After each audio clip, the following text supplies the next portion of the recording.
Nobody can stop this flow. Hallelujah. Hallelujah. Praise Lord. అందరికీ praise Lord అండి. Praise Lord. Praise the Lord. Hallelujah. సంఖ్యలో జరగబోతున్న ఏంటి భయంకరమైన మోసం.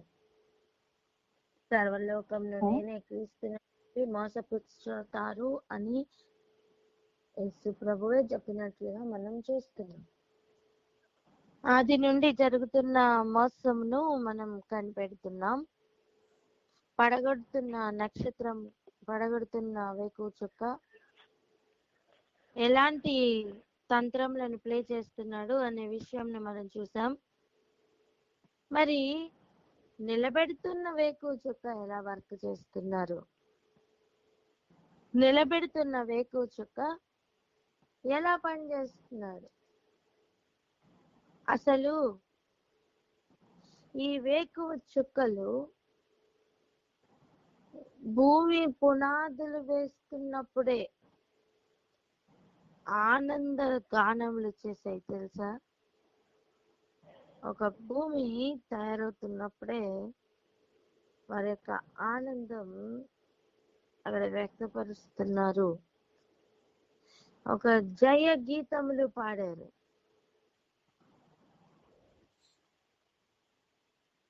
చూడండి చూడండి అక్కడ స్తోత్రం 38 యోబు 7వ వచనం.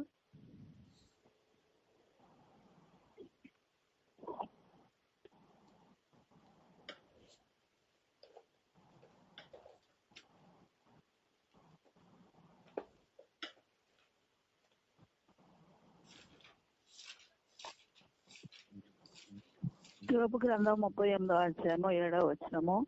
ఉదయ నక్షత్రములు ఏకముగా కూడి పాడినప్పుడు, దేవదూతలందరూ ఆనందించి జయధ్వనులు చేసినప్పుడు దాని మూలరాతిని వేసిన వాడెవడు? భూమికి జస్ట్ మూలరాయి వేస్తున్నప్పుడు పరలోకంలో జరిగిన పెద్ద ఫంక్షన్.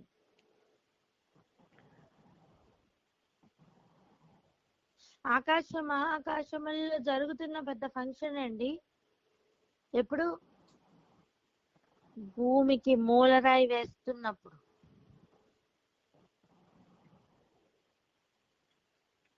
అప్పుడు ఎవరెవరు కూడి పాడారట? ఉదయ నక్షత్రములు. పలుకుదామా మాట?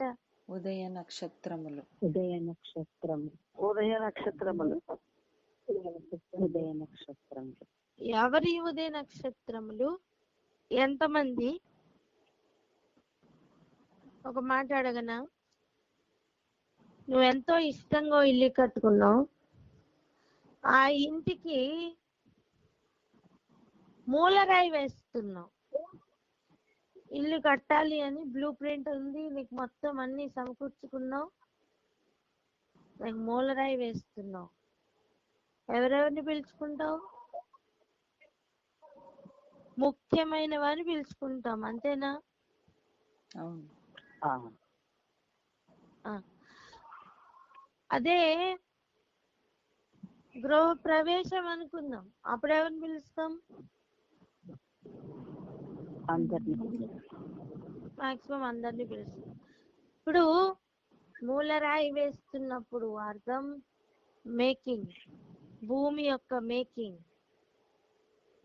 భూమి మేకింగ్ కి స్టార్టింగ్ లో వేసిన మూలరాయి కొరకు పరలోకంలో ఇంత పెద్ద ఫంక్షన్ జరుగుతుందండి. ముఖ్యమైన మార్నింగ్ స్టార్స్ అన్ని చేరారు.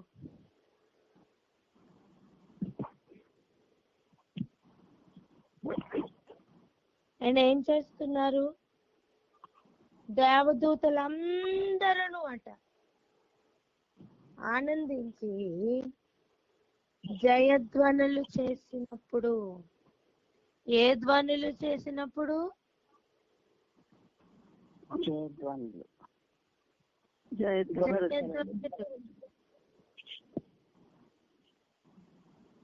జయధ్వనులు అంటే అప్పుడే ఓటమిని కూడా చూశారని అర్థం.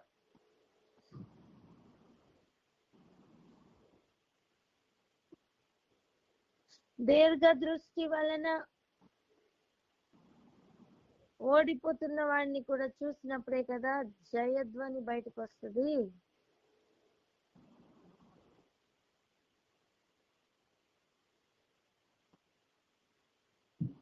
ఒకనికి జయం ఆపాదిస్తున్నారంటే అపజయం ఒకడికి ఆపాదించబడిందనే కదా అర్థం. ఆటల పోటీ జరుగుతున్నప్పుడు ఒకరికి ఫస్ట్ ర్యాంక్ ఇచ్చారు లేదా ఫస్ట్ ప్రైజ్ ఇచ్చారంటే ఏమీ రానివాడు ఉన్నాడనే కదా అర్థం.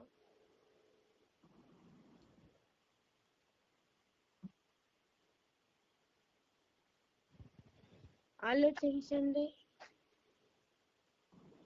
ఏమీ లేనివాడు ఉన్నాడనే కదా అర్థం. ఆ రోజు దేవదూతలందరూ ఒకలా ఇద్దరా అందరూ మూలరాయి వేయడానికే ఇంత ఫంక్షన్ జరుగుతుంది. మూలరాయి వేసేటప్పుడే ఆనందంతో జయధ్వనులు వినబడుతున్నాయి. ఏడుపులు లేవు, నిట్టూర్పులు లేవు. ఆనందం, ఆనందం, ఆనందం. దేనికోసం ఆనందం? భూమికి మూలరాయి పడుతుంది, భూమికి స్తంభములు ఏర్పడ్డాయి, పాదులతో దానికి కడుతున్నారు, దానికి పరిమాణం వేస్తున్నారు, దానికి పరిమాణపు కొల వేశారు. ఇప్పుడు ఏం వేస్తున్నారు? మూలరాయిని వేస్తున్నారు అంటాను. అప్పుడే వినపడ్డదండి జయధ్వని. హల్లెలూయా, హల్లెలూయా. హల్లెలూయా. భూమిని వేస్తున్నప్పుడే దాని మీద ఉన్న ప్రణాళిక ఆయనకి తెలుసు. ఆమేన్. ఆమేన్.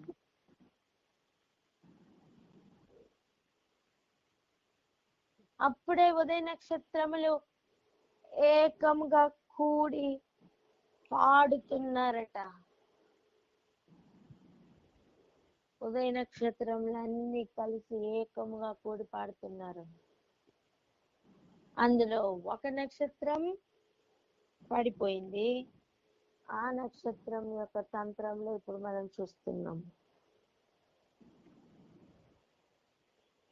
అందులో ఒక నక్షత్రం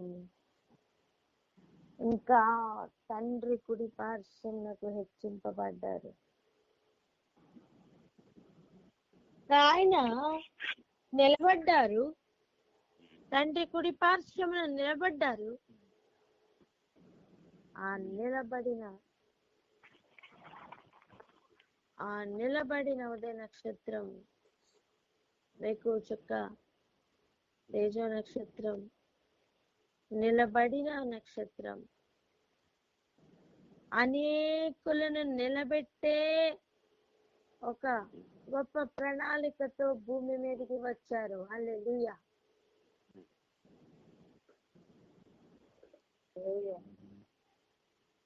ఒక మాట చెప్పనా? అలా వెళ్ళిపోతున్న ఒక కాలం యేసు ప్రభు తాకగానే అది రెండుగా విడిపోయిందండి.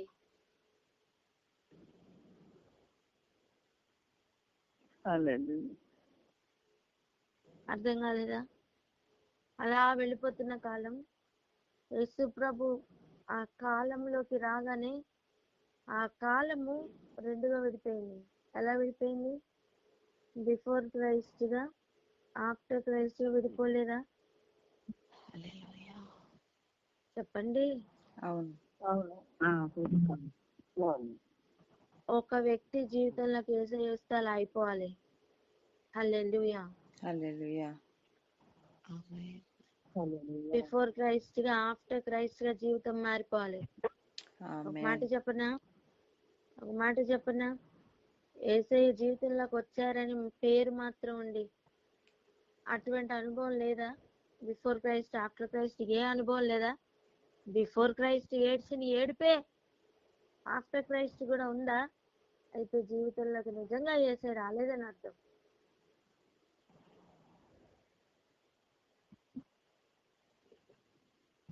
పడిపోతున్న మనల్ని నిలబెట్టడానికి వచ్చిన యేసు ప్రభు ఆ రోజు కాలములోనికి వచ్చినప్పుడు నిజానికి కాలముల అంతమందు, ప్రపంచముల అంతమందు, అంత్య కాలంలో ఆయన వచ్చారు అని వాక్యం చెప్తుంటే, ఆయన భూమి మీదకి వచ్చారు అని చెప్తుంటే, శరీరధారిగా వచ్చారు అని చెప్తుంటే, ఆయన ఉనికి ఎప్పుడు ఉంది? భూమి రవ్వంతైనను లేనప్పుడే ఆయన ఉనికి ఉంది. ఆమేన్. ఆమేన్. ఆమేన్. కొంచెం అర్థం చేసుకోండి. భూమి రవ్వంతైనను లేనప్పుడే ఆయన ఉనికి ఉంది. ఆయన మొట్టమొదటిగా సృష్టింపబడ్డారు. ఆయన ఉన్నారు. ఆయన ఉన్నవాడు.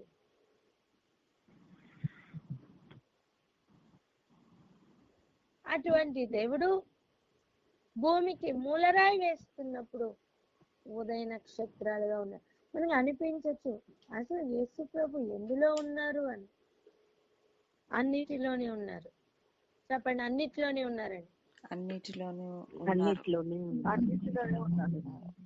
అమ్మా, నువ్వు మనుషులను తీసుకో, శరీరధారిగా ఉన్నారు, వచ్చారు. నువ్వు దేవదూతల్ని తీసుకో, యెహోవా దూతగా ఉన్నారు. నువ్వు ఉదయ నక్షత్రాలని తీసుకో, వేకువ చుక్కగా ఉన్నారు. నువ్వు దేవుని కుమారులను తీసుకో, అద్వితీయ కుమారునిగా ఉన్నారు. నువ్వు గొర్రెల్ని తీసుకో, వధింపబడిన గొర్రె పిల్లగా ఉన్నారు. నువ్వు సింహములను తీసుకో, యూదా గోత్రపు సింహంగా ఆయన ఉన్నారు. ఈవెన్ నువ్వు పాములను తీసుకో, అరణ్యంలో నిలబెట్టబడిన ఇత్తడి సర్పంగా ఆయన ఉన్నారు.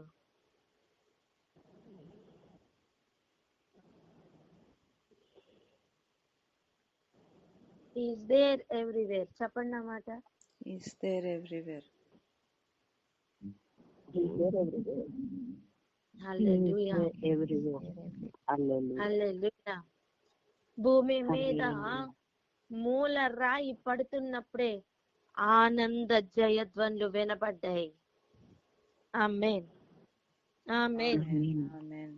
ఆమేన్. ఆమేన్. నేనేమంటున్నా తెలుసా? పడగొట్టా అనుకుంటున్నావా? నువ్వు ఓడిపోతున్నావని, నువ్వు ఓడిపోయావని. భూమికి పునాది కూడా పడకముందే, మూలరాయి పడుతున్న సమయమే భూమి మీద జయధ్వనులు వినబడ్డాయి. హల్లెలూయా. హల్లెలూయా. నువ్వు పడగొట్టాను అనుకోవడానికి వీల్లేదు. హలో, నీకు వినిపిస్తుందని మాకందరికీ తెలుసు. నువ్వు పడగొట్టాననుకో, తోకతో చేస్తున్న పనులు, మింగుదామని నీ వెయిటింగ్ పనులు మాకు తెలుసు. రండి ఒక ఏరియాకు వెళ్దాం. ప్రకటన గ్రంథం మనం చదువుతున్నామే, దాని నోరు ఎక్కడుందని విన్నాం.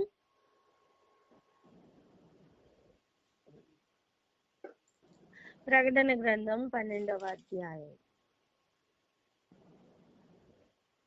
3వ వచనం చదవండి. శిశువు జననం కోసం ఎదురు చూస్తోంది మింగటానికి. ఆమేన్. 12వ అధ్యాయం, ప్రకటన గ్రంథం 12వ అధ్యాయం 3వ వచనం. అంతటా పరలోకమందు ఇంకొక సూచన కనపడెను. ఇదిగో ఎర్రని మహాఘట సర్పము, దానికి 7 తలలను 10 కొమ్ములను ఉండెను. దాని తలల మీద 7 కిరీటములు ఉండెను. దాని తోక ఆకాశ నక్షత్రంలో. అరే బ్రేక్ అయ్యరా, ఒక్క నిమిషం.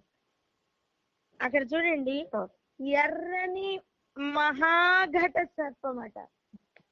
ఇది ఎంత గొప్పదైనా, ఇంకా ఏంటి, 7 తలలు 10 కొమ్ములు దేనిని సూచిస్తున్నాయి? దాని అధికారమును సూచిస్తున్నాయి. దానికున్న 7 కిరీటములు దాని అధికారమును సూచిస్తున్నాయి. దాని కొమ్ములు కూడా అధికారమును సూచిస్తున్నాయి. అయితే అది ఏం చేస్తుంది? తోకతోనేమో ఆకాశ నక్షత్రములను పాడద్రోస్తుంది. ఇక దాని నోరు ఎక్కడుందో చూడండి.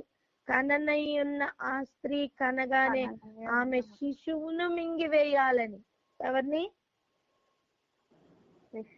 ఆమె శిశువును మింగివేయాలని వెయిటింగ్.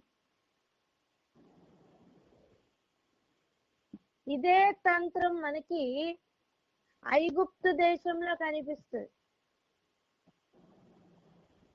అవును. ఇదే తంత్రం మనకి పుట్టగానే శిశువుని ఏం చేయాలట? చంపివేయాలి, నదిలో పడేయాలి. నైల్ నదిలో పడేయాలి. పుట్టగానే చంపేయాలి. ఎవరిదండి ఈ ప్లాన్? పుట్టగానే చంపేసేది. నీకు అర్థమవుతుందా? పడగొట్టాలి, మింగేయాలి, ఎవరో ఒకరిని నాశనం చేసేయాలి. ఎవరిది ఈ ప్లాన్? ఆది నుండి ఉన్న ఘట సర్పాన్ని. కానీ నేను చెప్తున్న విషయం ఏంటి తెలుసా? భూమికి ఇంకా మూలరాయి వేస్తున్నప్పుడే జయధ్వనులు వినపడ్డాయి. అర్థం, జరగనయ్యుంటున్న యుద్ధం, జయం ఇంకా మూలరాయి వేయక ముందే డిసైడ్ అయ్యిందంటున్నా. హల్లెలూయా.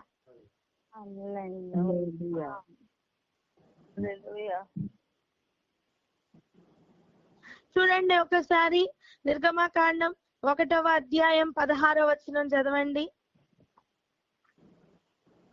నిర్గమకాండం 1వ అధ్యాయం అంటే 20 16 ఒక్కటే. 1వ అధ్యాయం 16వ వచనం. మీరు హెబ్రీ స్త్రీలకు మంత్రసాని పని చేయొచ్చు. వారిని కాన్పు పీటల మీద చూచినప్పుడు మగవాడైన ఎడల వారిని చంపుడి, ఆడదైన ఎడల దాన్ని బ్రతకనీయుడని వారితో చెప్పాను. ఏంటంట?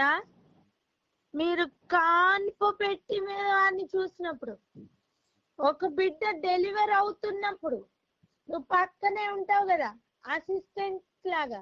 ఏం చేయమంటున్నాడు? మగ పిల్లవాడు అయ్యాడా చంపే. ఆడపిల్ల అయితే నో ప్రాబ్లం. ఎందుకు?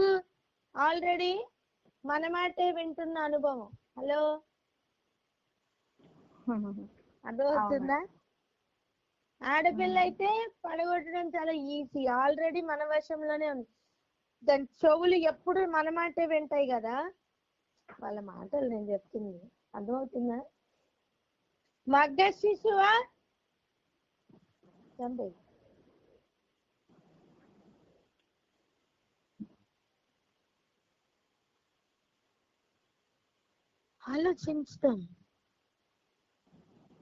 ఆలోచించుతాం ఒకసారి. ఆది నుండి వాని యొక్క తంత్రం ఒకటే. ఆది నుండి వాని తంత్రం అంతం వరకు ఒకటే, మృంగివేయాలా. ఒకవేళ అప్పుడు తప్పించుకున్నారా, పడగొట్టాలా. ఆదిలో అంటే పుడుతున్నప్పుడే మింగడానికి సాధ్యం కాలేదా? తర్వాత పడగొట్టాలని ప్రయత్నం. ప్రేమ తెలుసా? నువ్వు పుడుతున్నప్పుడు నిన్ను తాకలేడు, నువ్వు ఎదుగుతున్నప్పుడు నిన్ను తాకలేడు, నువ్వు పరిగెడుతున్నప్పుడు నిన్ను తాకలేడు, నువ్వు గమ్యం చేరుతున్నప్పుడు కూడా వాడు ఏం చెయ్యలేని ఒక స్థాయికి తీసుకుని వెళ్ళాలని నిన్ను నిలబెట్టాలనుకుంటున్నా. వేకువ చుక్క వెయిటింగ్. హల్లెలూయా. ఈ జయము యొక్క ప్రణాళిక ఎప్పుడు వేయబడింది? భూమికి ఇంకా మూలరాయి వేయక ముందే. భూమికి ఇంకా మూలరాయి వేయక ముందే. ఇది ఎటువంటిది చెప్పనా? ఒక స్టేడియంలో ఒక ఆట రేపు ఆడతారు అనుకోండి, క్రికెట్. వినండి జాగ్రత్తగా. ఒక పెద్ద స్టేడియంలో రేపు ఆడబోతున్న ఆట కోసం ఆడియన్స్ అందరూ ఈ రోజే చేరి జయధ్వనులు చేస్తే ఎలా ఉంటదో అలా ఉంటది. స్తోత్రం దేవా. హలో, ఫ్లైట్లు కూడా ఇంకా రాలా, అపోజిషన్ టీం కూడా ఇంకా హోటల్స్ లో దిగలా. రాలేదు. అంతకంటే ముందే ఆడియన్స్ అందరూ స్టేడియంలో చేరి జయధ్వనులు చూసి జయమును చూసి జయధ్వనులు చేస్తుంటే, జయ గీతములు పాడుతుంటే, వింటున్నారా? టీం ఇండియా టీం అనుకుందాం ఎగ్జాంపుల్, టీం ఇంకా ఎంటర్ అవుతున్నప్పుడే జయధ్వనులు వస్తుంటే ఆ బలం, ఆ శక్తి ఎలా ఉంటుందో తెలుసా? హల్లెలూయా. నేను ఏమంటున్నానో తెలుసా? ఇది ప్రవచన జయ గీతం. హల్లెలూయా. ఆమేన్. ఆమేన్. భూమికి ఇంకా మూలరాయి వేస్తున్నప్పుడే ప్రవచనాత్మకంగా ఉదయ నక్షత్రములన్నీ కూడి ఏకముగా పాడి ప్రవచించాయి. హల్లెలూయా. హల్లెలూయా. జయమును ప్రవచించాయి. హల్లెలూయా. హల్లెలూయా. దేనిని ప్రవచించాయి? జయమును ప్రవచించాయి.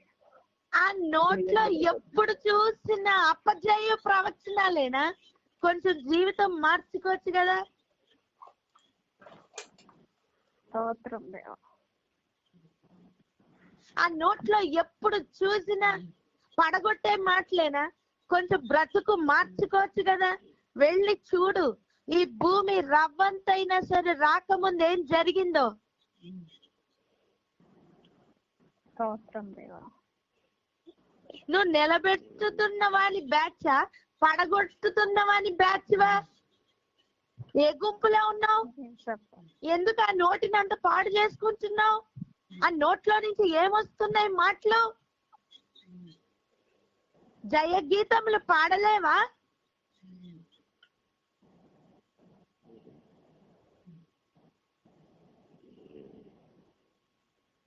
అరే, మూలరాతిని కూడా వేయక ముందే జయమును చూసిన అనుభవం ఉంది కదా.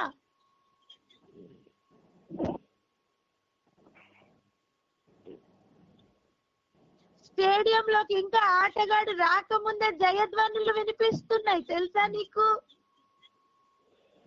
నువ్వు ఆడబోతున్న ఆట జయమే అని ఆల్రెడీ ప్రవచనాలు ఉన్నాయి. నమ్ము, ఆడు, గెలువు. ఇలా పలుకుదాం. నేను నమ్ముతాను, నేను ఆడుతాను, నేను పరిగెత్తుతాను, నేను జయిస్తాను. నేను జయిస్తాను.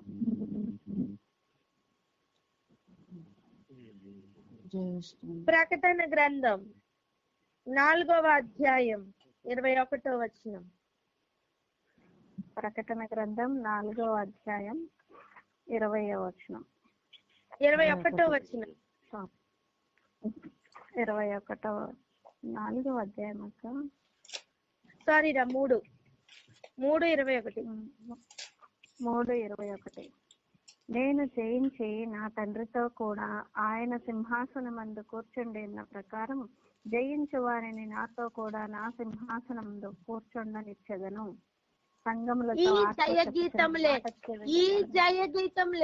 ఈ జయ గీతములేనండి ఉదయ నక్షత్రములు అందరూ దేవదూతలు ఏకంగా కూడి పాడారు. హల్లెలూయా. హల్లెలూయా. అర్థం కాలేదా? ఒక కొత్త ఇంటికి మూలరాయి వేస్తున్నప్పుడు ముందుగానే ఉన్న నీకు తెలుసు ఆ ఇల్లు కట్టబడబోతుందని, ఆ ఇల్లు ఎలా ఉండబోతుందని, ఆ ఇంటిలో ఎలా నివసించబోతున్నామని, ఆ ఇల్లు ఎలా ఉండబోతుందో, ఆ ఇంటిలో ఎలా ఉంటుంది, ఇవన్నీ నువ్వు ఆల్రెడీ ఊహించుకుంటూ ఉంటావే. ఆ వాటితోనే కదా ఆ రోజు సంతోషం నింపుకుంటది, వాటితోనే కదా గృహప్రవేశం చేస్తావు. అదే విధంగా భూమి మీద రాబోతున్న జయమును ఆనాడే దేవుడు చూశారు. భూమి మీద రాబోతున్న జయమును ఆనాడే ఉదయ నక్షత్రంలో అనుభవించారు, దేవదూతలందరూ అనుభవించారు. ఈ రోజు నువ్వు దాన్ని నెరవేర్చుచున్న దాంట్లో ఉన్నావు.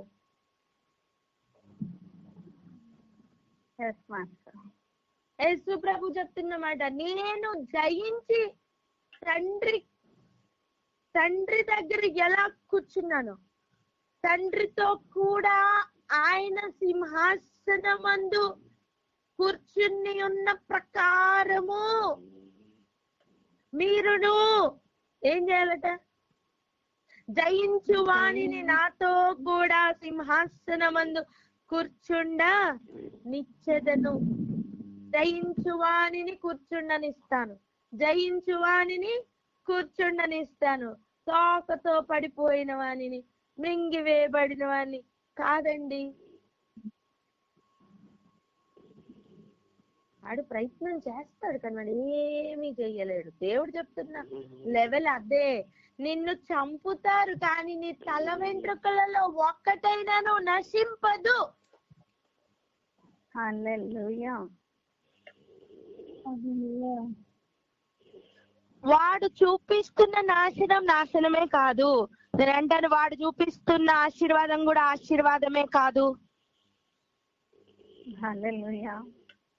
వాడు ఏదైనా వనంలో వాడి గిన్నె నిండా భూజంతువులందరికంటే అధికమైన శాపమును నింపుకొని భూమి మీదకి నేనే ఆశీర్వాదం ఇస్తాను అనుకుంటూ పడగ విప్పి తిరుగుతున్నాడు. గుర్తుపట్టు. యేసు ప్రభుతో కూడా చెప్పాడు, నా కాళ్ళకి మొక్కు, నేను ఎవనికి ఇయ్యగోరుదునో వానికి ఇస్తాను అన్నాడండి. అవునక్క. రెండో ఏరియాకి వెళ్దాం. లూకాసు సువార్త. అరే వాడి నోటి మాటలు గుర్తుపట్టాలా? మోసపోయిన కాలం ఇంకా చాలు.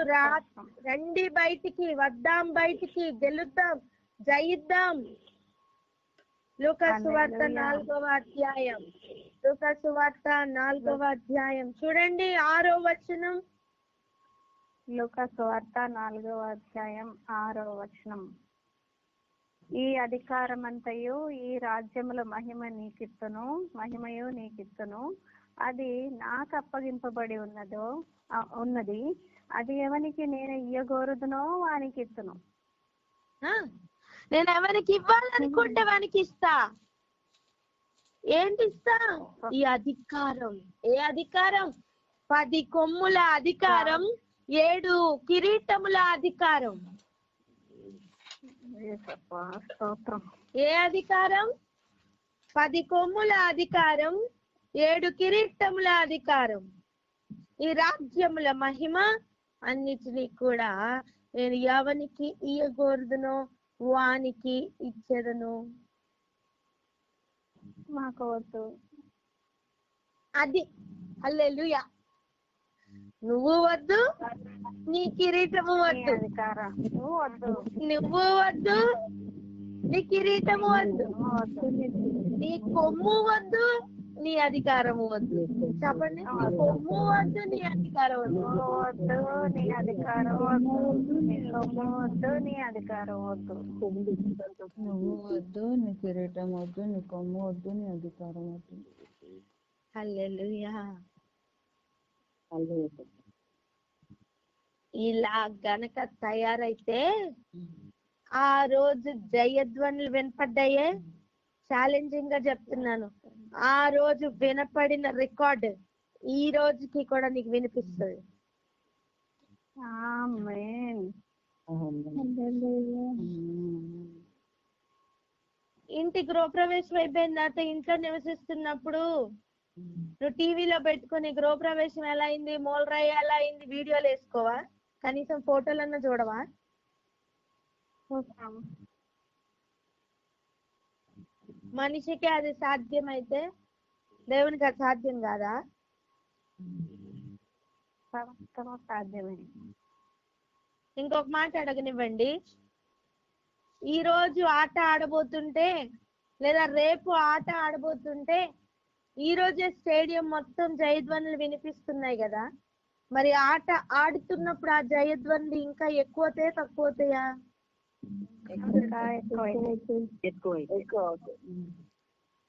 ఆ ఎక్కువైన జయధ్వనులు మన చెవులకు వినపడును గాక.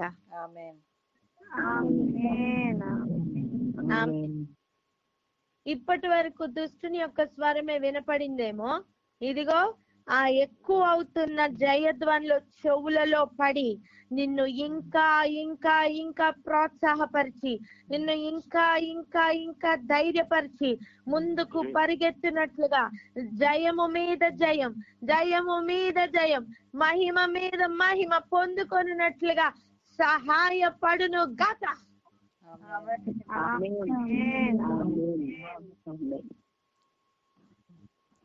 ఒక రోజు 38 సంవత్సరముల నుంచి నడవలేని ఒక వ్యక్తి సడన్ గా దిగ్గున లేచాడట, నడిచాడట. దేవాలయం వైపు వెళ్తున్నప్పుడు వానికున్న అనుభవం ఏంటో తెలుసా? నోటితో స్తుతించడం.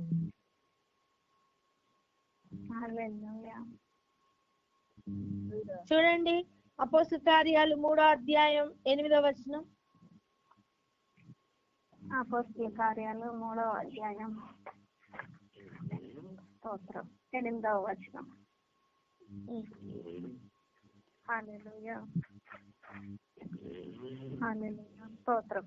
వాడు దిగ్గున లేచి నడిచెను, నడుచుచు గంతులు వేయచు దేవుని స్తుతించుచు వారితో కూడా దేవాలయంలోకి వెళ్ళెను.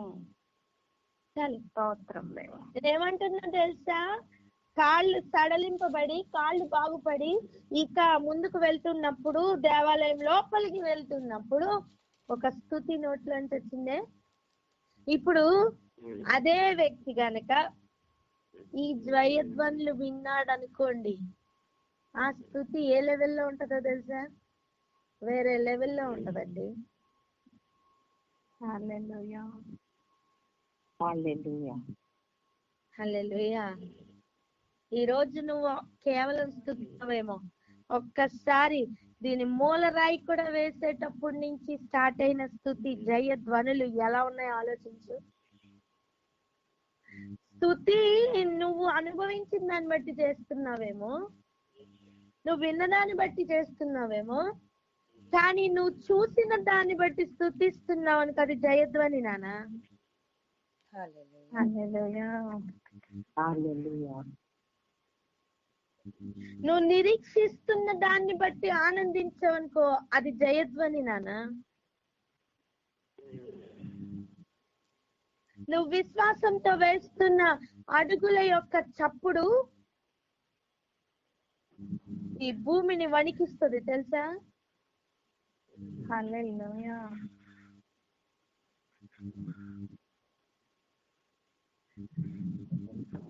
నిరీక్షణ అధికమగును గాక. అంటే నిరీక్షణతో కూడిన ప్రార్థన చేసుకుందాం. జయధ్వని కేవలం జయధ్వని మాత్రమే కాదు, అది ప్రవచనాత్మకమైన ఒక జయధ్వని. హల్లెలూయా ఉదయ నక్షత్రములు ఏకంగా కూడి పాడి దేవదూతలందరూ చేసిన జయధ్వని ఒక ప్రవచనం రిలీజ్ అయింది భూమి మీదకి. జయం జయం జయం అని జయించువాని కొరకు ఒక ప్రవచనమే రిలీజ్ అయింది. అప్పటికి ఇంకా భూమి ఏర్పడలే, భూమికి కేవలం మూలరాయే పడింది. ఇదిగో ఈ రోజు మనం ఎక్కడున్నాం తెలుసా? భూమి ఆల్రెడీ వచ్చింది, అది ఆల్రెడీ రిపేర్ అయ్యింది. ఆ రిపేర్ ని కూడా దేవుడు బాగు చేశారు, రిపేర్ చేశారు, పాడైన దాన్ని రిపేర్ చేశారు. ఇప్పుడు ప్రస్తుతం 6000 సంవత్సరాలు కావస్తుంది ఆ సెట్టింగ్ వేసి. ఏ సెట్టింగ్? భూమి మీద నరుల కాలం, యుద్ధ కాలం కాదా? ఆ యుద్ధ కాలం కొరకు వేసిన ఆ సెట్టింగ్ ఇదిగో వేసి 6000 సంవత్సరాలు కావస్తుంది. ఈ యుగముల అంతమందు యేసు ప్రభు కాలములను సంధించడానికి వచ్చారు. కాలములు రెండుగా విడిపోయి ఒక పాఠమును నేర్పిస్తున్నాయి. Before Christ, after Christ.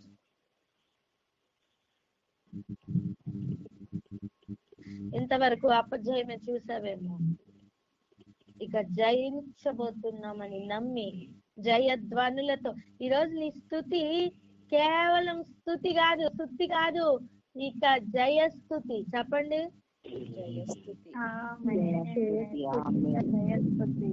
జయించువాడు వెళ్తున్న స్థుతి చేస్తూ వెళ్ళు. ఇక చూడు, ఆ పడగొట్టాలనుకున్నవని తోక ముడుచుకుంటది. దరిదాపులకి కూడా రాలేని ఒక స్థితి. టెస్ట్ చేస్తాడండి 35 చేయడానికి. దేవుడు అలౌ చేస్తారు 35 చేయడానికి. ప్రతి కీడు నుంచి తప్పించి మనం చేస్తున్న ప్రార్థన వ్యర్థంగా పోదు. జయధ్వని ఆల్రెడీ రిలీజ్ అయింది. అర్థం, జయమును ఆల్రెడీ డిక్లేర్ చేసారు, ఆల్రెడీ స్థాపింపబడింది. దానిలోనే ఉన్నాం, ఆ ప్రయాణంలోనే ఉన్నాం. నమ్మి ముందుకు కొనసాగుదాం. ఉత్సాహమును ఎప్పుడు విడిచిపెట్టద్దు, ధైర్యమును కోల్పోవద్దు. సింహాసనం మాత్రమే గురి.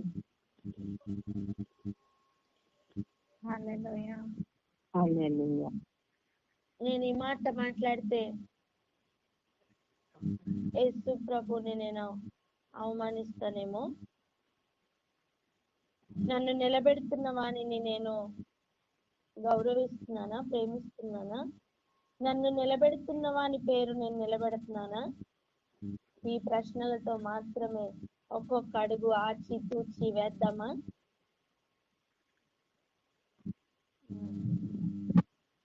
ఈ మాట చెప్పండి, నన్ను నిలబెడుతున్న వాని పేరు నేను నిలబెట్టాలి అని.